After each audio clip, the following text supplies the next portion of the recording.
Тілдік қарым-қатынас талаптары. Топ алдында қазақша мүдірмей, әсерлетіп сөйлеу дәстүріміз болған. Ауызша сөз айтқанда, әрбір адам жауапкершілікті сезінсе, ана тілін құрмет тұтуды ұлттық намысым деп санаса, қазақ тілінде жақсы сөйлеу қолдан келмейтін іс емес.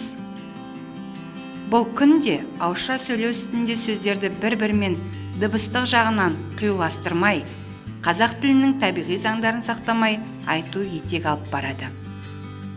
Әсіресе диктор, комментатор, хабар жүргізуші, жергілікті тілші, журналист дегендердің сөздер жеке тұрғанда қалай дыбысталатын болса, солай айтып, немесе мәтінде жазылған түрі қалай болса, солай оқып жатқандары құлаққа түрпідей тиеді.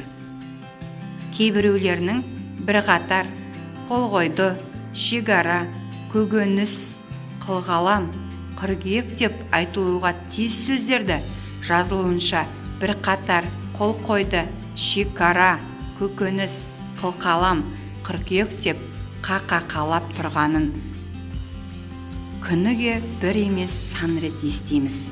Әрине, орфоэпиялық норманы, яғни сөйлеу әрекетінде сөздерді бір-бірімен үндестіріп, үйлестіріп, айту заңдылықтарын білу, дұрыс қолдану жеке адамдарға байланысты.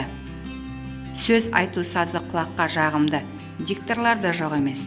Жалпы, әрбір адамның, халқымыздың өнерінің алды қызыл тілінің сөз қолдану мен сөзді дұрыс айту заңдылықтарын саналы түрде меңгергендігін қалаймыз.